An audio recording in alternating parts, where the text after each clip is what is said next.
Amigos y amigas, muy buenos días, despertando con el fresco de la mañana y con la grata presencia de su compañía. Muchas gracias por acompañarnos. Buenos días, Ale, ¿cómo estás? Caro, muy bien, muy contenta y ya nos encontramos en el mes de octubre con la belleza de su luna, la entrada de lleno del otoño y con el sabor agradable de este Festival Revueltas que a todos nos ha dejado un excelente sabor de boca en todas las opciones culturales que hemos disfrutado. Y hoy, por supuesto, el gran cierre. Así es, octubre se va disfrutando con todo y nosotros agradecidos por su compañía y sus mensajes que nos hacen llegar al celular 618-132-1212. Muchas gracias por sus comentarios. Pues iniciemos de lleno con nuestro programa.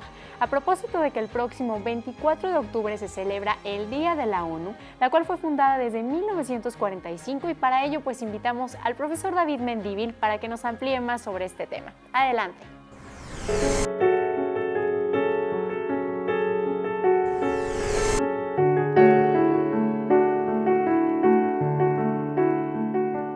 El conflicto más violento que la historia de la humanidad ha visto fue la Segunda Guerra Mundial. Las consecuencias fueron realmente funestas. Ni siquiera existe una cifra oficial de los millones de personas que perdieron la vida. Los números más pesimistas nos dan 70 millones, mientras que los más optimistas dan 45 millones de personas asesinadas, entre militares y civiles. Podemos ver claramente que la Sociedad de Naciones, fundada en 1919 tras la Primera Guerra Mundial, fracasó rotundamente en su principal cometido, que era evitar un conflicto más de semejantes alcances, por lo que se hacía necesaria una organización con mayor fuerza y contundencia. Al término de la Gran Guerra, los principales líderes de 50 países se reúnen en la ciudad de San Francisco, en la Conferencia de las Naciones Unidas, donde redactan la Carta de las Naciones Unidas. Aquella carta es firmada el 26 de junio de 1945 por la mayoría de los países, pero no lo pudieron hacer Francia, China, la Unión Soviética, Estados Unidos y el Reino Unido, lo cual hicieron hasta el 24 de octubre de ese mismo año, fecha en que oficialmente queda constituida la Organización de las Naciones Unidas. Unos días después de la fundación de la ONU, se integró Polonia, uno de los países con más heridas provocadas por la guerra. En aquel inicio, eran 51 naciones las que integraban a la organización.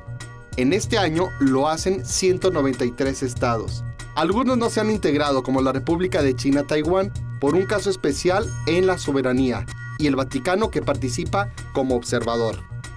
Es importante recordar que la sede oficial de la ONU se encuentra en Nueva York, mientras que el sitio secundario se ubica en Ginebra, Suiza. Los idiomas oficiales de la Organización de las Naciones Unidas son el chino mandarín, el español, el árabe, el ruso, el francés e inglés.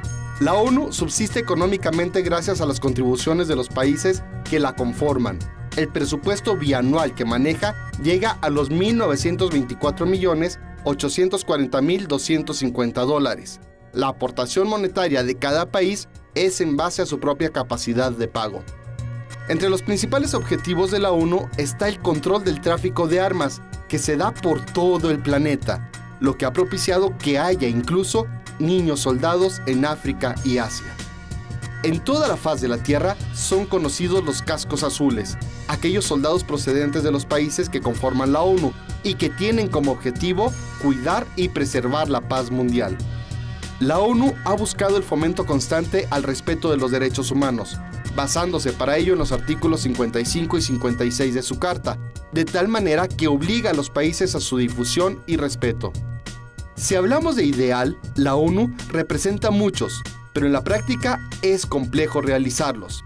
Pongamos algunos de sus objetivos de desarrollo del milenio: erradicar la pobreza extrema y el hambre, lograr la enseñanza primaria universal, promover la igualdad entre hombres y mujeres, reducir la mortalidad infantil, combatir el VIH-Sida, garantizar la sostenibilidad del medio ambiente.